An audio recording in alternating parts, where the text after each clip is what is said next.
So the first thing I learned being on YouTube is that consistency is key. There are a lot of people who look at my channel and I see comments all the time, hey, I'm surprised you only have 178 subscribers, you should have more subscribers, your quality is good. The reason why my channel is growing very slow is 2023, I did not make YouTube a priority. I've only started releasing more content once a week in 2023. So recently, I've started really kind of putting in more effort to upload more videos on YouTube. A lot of the followers that I've gained are from a lot of like the recent videos that I've done. So that's one thing that I learned. The reason why I think I struggled with consistency was because, I'm gonna be honest with you guys. When I got into YouTube, I was looking at what other YouTubers were doing. You know, they were creating very, very high octane, different locations. And I was like, well, I gotta make my video engaging. I have to go to all these different locations. And the reality is when you're starting on your YouTube channel, that's a lot of work. You're putting in a lot of work for not much return. So that kind of affected how much I would put out because I felt like I was putting in a lot more work. It just felt like I complicated the process a lot for me to make my videos. And a mistake I was making, I was comparing my work to other people and I was like, it's not good enough. I gotta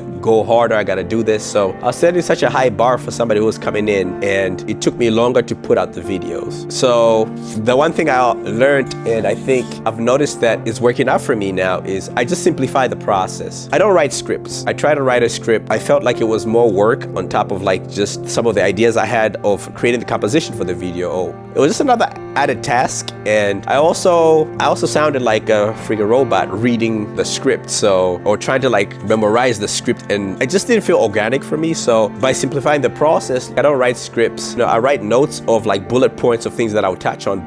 Like here, if you look here, I have notes that I'm following. So yeah. Another thing that I learned, you know, being on YouTube is you have to offer value. You have to offer value from the beginning. When I was doing my research, I stumbled upon a couple of videos of other successful YouTubers or people who've been successful on the platform who are like, hey, have something to say, offer value, avoid posting selfish content, vlogs. There's nothing wrong with vlog, but if people don't really know you, they don't really have a reason to follow your vlog or follow what you're doing. So that's another thing. The reality is like, I'm not a celebrity. You're not a celebrity. There should be a reason why somebody sits down for 10 minutes and listens to you. You have to be honest with yourself. If you don't know someone and they're just like, hey, my breakfast routine or whatever, bagel, whatever, unless there's information there on how to lose weight or something like that, you don't know the person. So you're just gonna be like, oh, okay, that's cool. But you're not gonna be enticed to watch the video through. You might click on it and click right off. So definitely offer value. Think of the people viewing your video as customers. What are you doing? That's my customer. It certainly is not.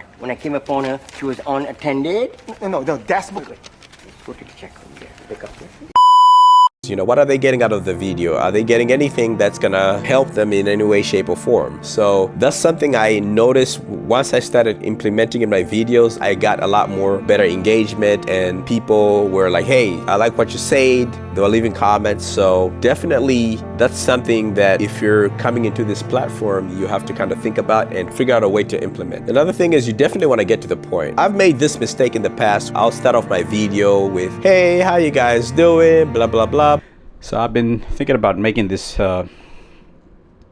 video for a while.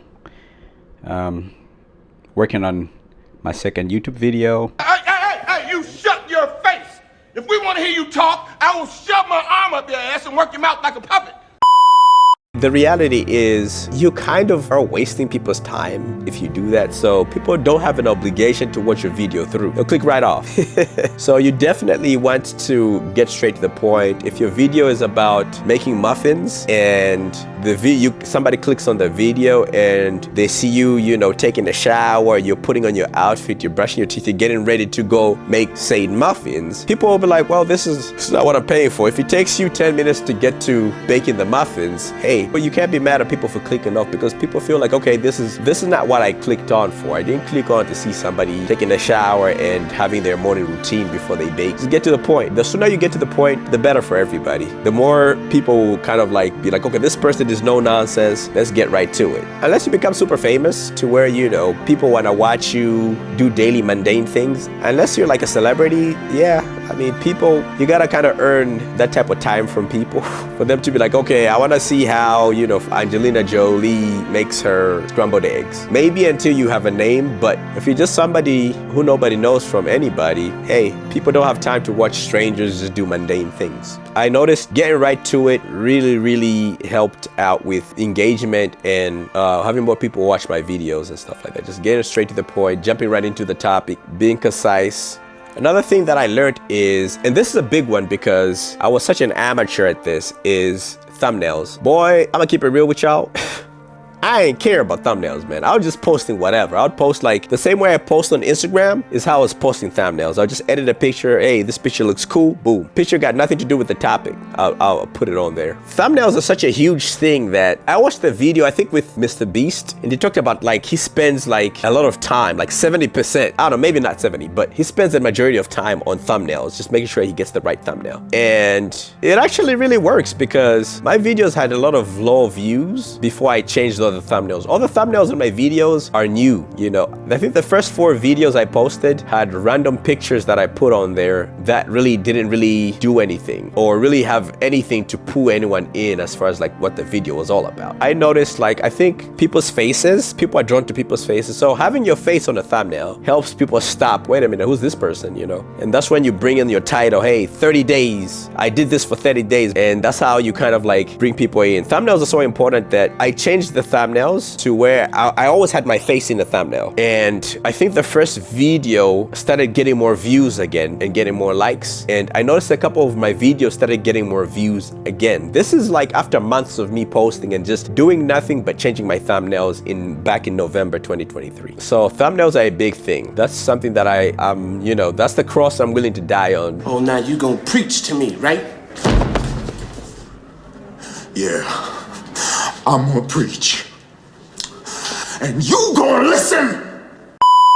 Paying attention to thumbnails, man. Thumbnails are a game changer. Another thing is not chasing views. The thing is, when I started on YouTube, I was very much into the analytics. I was trying to see, okay, what does this do? What does that do? I was very much into the analytics. I was looking at my views all the time. And I think the problem is also coming from like Instagram and TikTok where, you know, your views come in like very fast. YouTube is a different type of ball game. It's a slow burn. So I used to get discouraged because I'd post a video and I would notice the views are coming in very slow. And yeah, I would find myself in a space where I'm trying everything to try to make things work. Like, okay, let me try this. I'm looking at what other YouTubers are doing, what other creators are doing. And yeah, it's just gonna drive you crazy. So don't chase views. Focus on the quality of the video that you're making. And as long as you're offering value, you're not wasting people's time, and you're doing good on your thumbnails, those things eventually they'll come. It's no secret that a lot of people who sometimes it would take like three weeks, 4 weeks. It takes some time for your video to kind of really start circulating on YouTube and gaining those views. So that's one thing that I learned. Chasing views is like a dog chasing his tail. It's very pointless. And I think it's better off just to focus on, okay, let me just drop the content. Let me make more videos,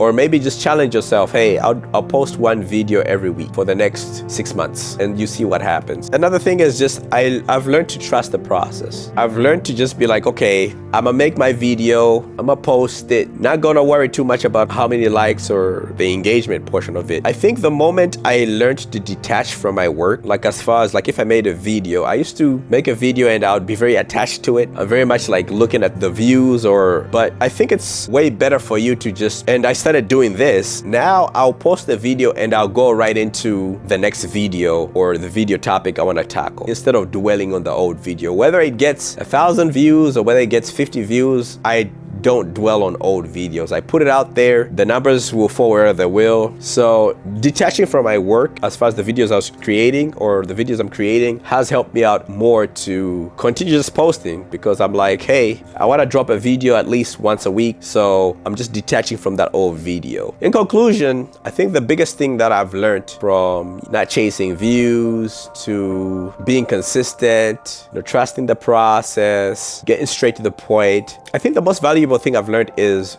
just be you and do you. I think I made the mistake of, in the past, looking at what other people were doing and thinking, hey, maybe let me try to implement that into what I'm doing. Just focus on you. We all have unique stories to tell. Talk about those unique stories. We all have like things that have happened to us or things that we've gone through. And we do offer value every day in our lives to people without even knowing it. It could be a friend who is going through, a challenging time as far as maybe trying to take an exam, and you're like, hey man, I've taken this exam before. Just do this, and you'll be fine. Or maybe somebody's asking for relationship advice. We offer value all the time. So through our unique experiences, just do that. Just share those unique experiences of yours, and I guarantee you somebody's gonna resonate with it. That's pretty much it for this video. Pretty much what I've learned about being on YouTube for 1 year. As I'm recording this video right now, I only have 178 subscribers. I gotta be consistent if I'm gonna grow this channel. And if you're a YouTuber out there, yeah, I challenge you to do the same. Right now, I'm challenging myself to posting 1 video every week. I'm gonna try to hold myself accountable to that, but that's pretty much it. Hopefully you learned something from this video. Hopefully you learned from my mistakes, and go out there, be successful. I'm losing light. It's getting dark out here. You guys be good, be great. Thanks for watching. I'll catch you guys on the next video.